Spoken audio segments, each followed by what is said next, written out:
If you're on Social Security, brace yourself because the 2026 cost of living increase is shaping up to be one of the smallest in years.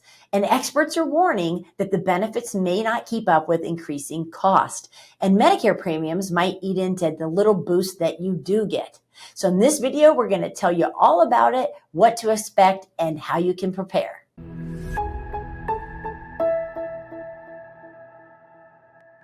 Hi, I'm Erica Smiley. I'm a licensed agent and one of the lead educators here at MedicareSchool.com. And we like to make these videos so you can have a trusted source and get all the education you need to make smart decisions about Medicare. Now, in today's video, we're going to talk a little bit about COLA. COLA is the cost of living adjustment that they make each year to Social Security. So first, we're going to do a review of how they come up with your Social Security benefit. How do they calculate that? Then we're going to look at what your full retirement age is, and we'll kind of break that down for you. Then we're going to look at the COLA increases that have happened over the past 10 years, the 2026 projection that they're looking at for next year, and we'll talk about, is this even going to be enough to keep up with the rising costs and inflation? So last October, the Social Security Administration announced that the 2025 COLA would be 2.5%. And seniors weren't happy because this is one of the smallest increases that we've had in years. Now, again, what is COLA? Well, COLA is a cost of living adjustment just to make sure Social Security benefits keep up with inflation. Now, before 1975, the COLA had to be an act of Congress. So it could be very political, and depending on if it was an election year, it could be a little bit subjective of what those COLAs were going to be. So they wanted to make it a little bit more systematic. So in 1975, it became something that would happen on an annual basis, and it became more automatic. Okay. And it's going to, again, just ensure that Social Security, the benefit keeps up with inflation. So let's look at how do they even calculate what your Social Security benefit is going to be. Well, here's how they do that. So they're going to take your lifetime earnings. So this is pretty much your highest 35 years over your work history that you've worked of earnings, and they're going to index that. So now keep in mind, if you've not worked for 35 years, you might have some zeros in there, okay? But they're pretty much going to add these 35 highest years together, and they're going to index that to come up with what's called the AIM, or the average indexed monthly earnings amount. Okay, they're going to take that AIM and they're going to apply bend points to it, and they're going to come up with what's called your PIA, or your primary insurance amount. And this is the amount of benefit you would get if you wait to take Social Security at your full retirement age. So I know that's a lot. Let's look at a little math example here to kind of break down how they do this. So let's take in this example. I'd say the average person's earning over a lifetime is between $1 and $3 million. And that may sound like a lot, but you have to think this is 35 years we're looking at here. So in this example, we're saying that this person's highest 35 years, their lifetime earnings is $2.1 million. Okay. Now we're going to come up with that AIM by dividing this number by 420 months. That's because there's 420 months in 35 years, okay? And we want to come up with that average indexed monthly amount. So we take 2.1 million divided by 420, and that's going to give us a nice even round number of $5,000, okay? So this person's AIM, their average indexed monthly earnings, would be $5,000. Okay, now that we have this amount, we're going to apply bend points to it. So here's how the bend points work. There's 3 different bend points. First, we have the 90%, 32%, and 15%. So let's look at how these work. So of the first $1,226, you're going to get 90% of that amount. So we take this $5,000, the first $1,226, we'll multiply that by 90%, and that's going to give us $1,103.40. So that's our first bend point amount. Now next, we're going to get 32% of everything from that bend point up to $7,391. Now in this example, the person's AIM does not go that high, right? It only goes to 5,000. So for this second bend point, we're going to take the difference between that $1,226 up to $5,000. So that gives us $3,774 that we're working with in this second bend point. And we're going to get 32% of that amount towards our benefit. So 3774 times 32% gives us $1,207.68. So that's going to be our second bend point amount. Now the third bend point, you would get 15% of this amount, and that's going to be anything over $7,391. Now this person, their aim was $5,000. So they're not going to get anything for this third bend point because they didn't earn that high of a monthly amount, right? So they have $0 for the third bend point. So the way we come up with the PIA, or the primary insurance amount, is to add those three together. So we got $1,103.40 plus $1,207.68. 0, we don't have to add that in. So that's going to give this person $2,311.08, and pretty much they round that down. So they get $2,311 per month if they waited till their full retirement age to collect Social Security. All right, so I've said a lot your full retirement age. Maybe you don't know your full retirement age. Let's look at how that's calculated. So pretty much if you're born from years 1943 to 1954, your full retirement age is going to be 66 years old. So that means if you wait until you're 66, you're going to get 100% of your benefit, or your PIA, okay? Now it gets a little squirrely in between 1954 and 1960. So if you were born in any of these years in the middle, they took 66 years and they added 2 months to that age every year we go up. So 1955, it's 66 and 2 months. 1956, 66 and 4 months. 1957, 66 and 6 months. 1958, 66 and 8 months. And if you're born in 1959, it would be 66 years and 10 months. And then anyone born in 1960 or later, your full retirement age is going to be 67 years old. Now, it's important to know when your full retirement age is because, again, if you wait till this age, you're going to get 100% of your benefit. But if you take early, they're going to deduct some out of your monthly check. And if you wait and let it grow past that, you can actually increase the amount you're going to get in your monthly check. So what does it look like if you take Social Security before or after your full retirement age? Well, if you take before, they're pretty much going to deduct 0.5% for every month you take early. So that would come up to about 6% per year that you take early. Now, depending on when your full retirement age is, that means if you take at age 62, when you're first eligible and able to take Social Security, you could potentially lose up to 30% of your benefit for taking early. So again, 6% for each year. Depending on when your full retirement age is, it could be up to 30% less in your monthly check if you take early. Now, if you let it grow past the full retirement age, you can let it grow up to age 70. And roughly, you're going to increase about 8% per year that you wait to take after your full retirement age.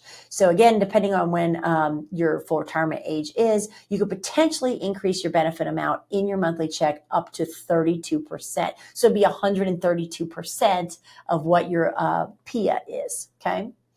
Now, not only can you grow your benefit by waiting past your full retirement age to age 70, but COLA is also going to grow your monthly benefit.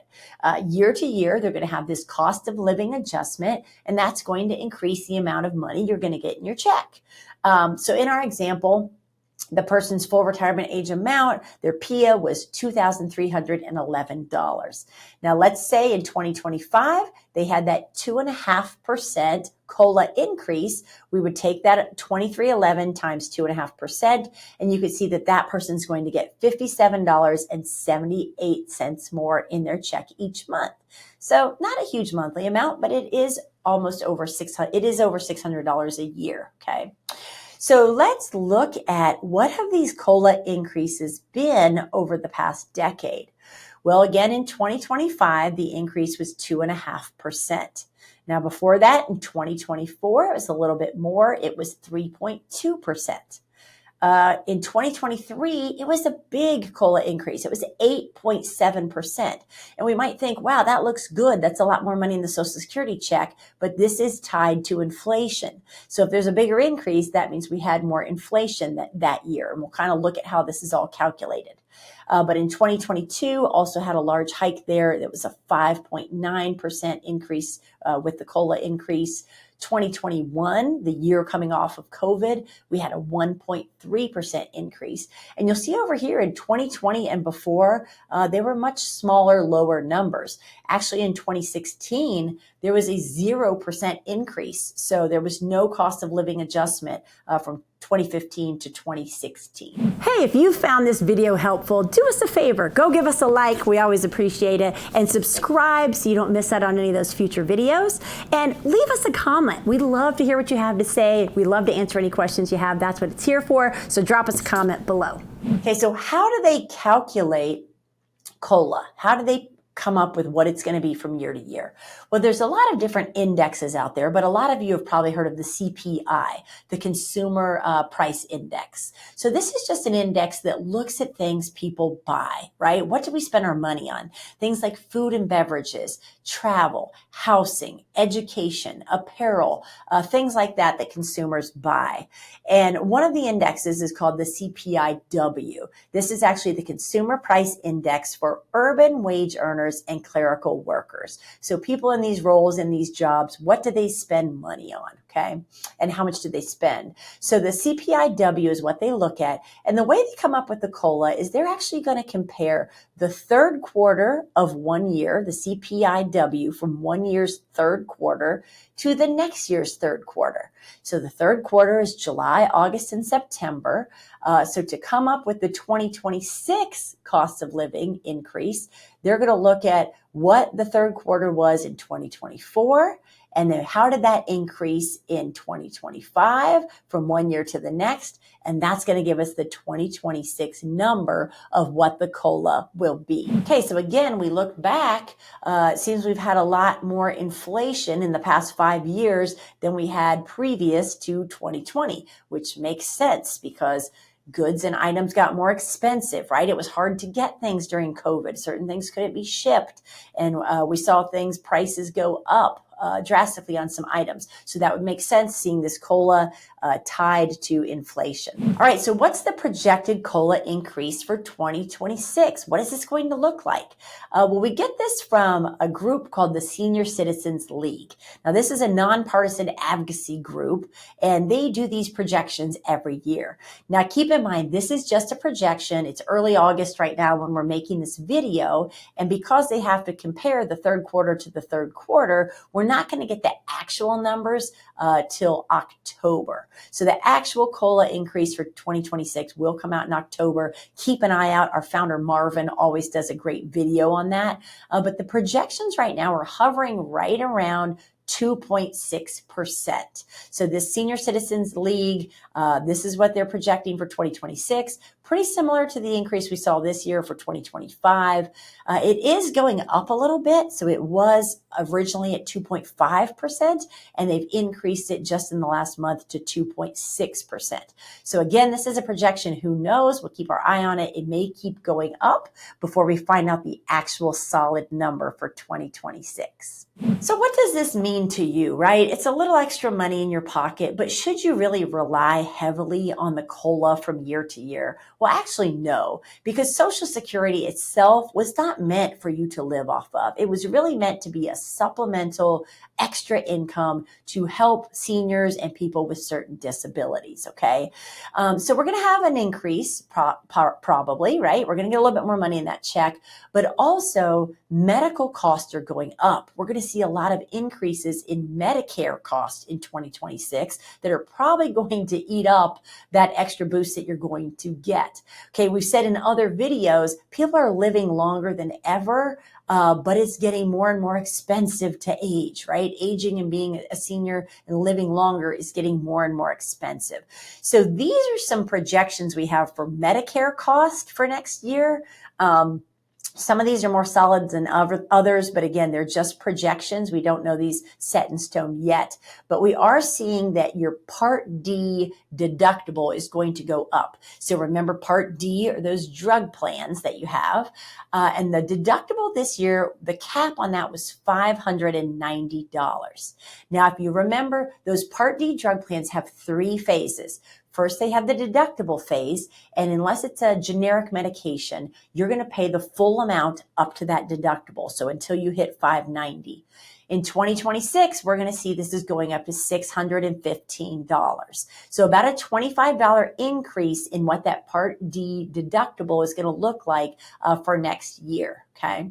And then, you go into the second phase, which is the initial phase where you're going to pay a little bit less. And then we hit the third phase, which is the catastrophic phase. So when you get to the catastrophic phase, this year in 2025, that was a $2,000 cap. So it meant once you pay $2,000 out of pocket, you've hit the catastrophic phase, and now everything is going to be covered for the rest of the year. Well, we are going to see a little increase in this, just a small increase. It's going to go up to $2,100. This is still really great, especially for people out there who are on very expensive medications. I mean, there's people who are on medications that are $6,000, $7,000, $8,000, $10,000 a month.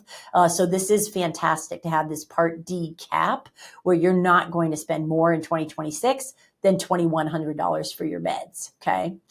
So next, this is a little bit more speculation, the talk about a Part B premium increase.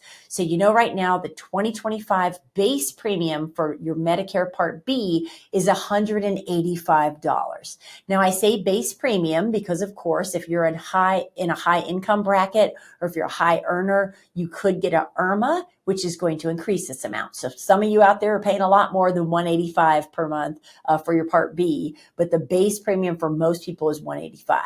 Well, their projections are saying for 2026, it could possibly go up to as much as $206.05. So of course, if the base premium goes up, the IRMAs are probably also going to go up, those IRMA brackets for next year. So again, just projections. These are things people out there are saying, nothing set in stone yet. And it's projected also that the Part B deductible could go up. So if you have a G plan or an N plan, you're very familiar that you have to pay the Part B deductible each calendar year. For 2025, that was $257. I've read the numbers as far as $285, $288 as potential hikes for 2026 of what that Part B deductible could look like. So again, about 11% increase on both of those from 25 to 26 if these numbers hold true. And again, these numbers will be solidified somewhere later in the year. We should know actual numbers probably late fall. So keep an eye on that. So the good news is there is a projection that there's going to be an increase, right? There will be a COLA. Hopefully you'll see your Social Security check go up each month. But the bad news is that the Medicare costs are probably going to increase and are probably going to eat up that extra money that you get in your check. So just know if you ever want to talk through all these Medicare options, there's a lot of information out there. It can really be confusing and overwhelming, but we're here to help. You can go to MedicareSchool.com on our website, just click a button, and you can get a free call with one of our guides. They're experts. All they do all day, every day is Medicare. We're happy to talk to you, ask you questions, and find out about your unique situation. But more importantly, give you all the education, all your options, so you can feel confident in choosing which direction you want to go with Medicare. So we're here to help. We're always happy to do it. Feel free to give us a call. And again, there's never any cost to you.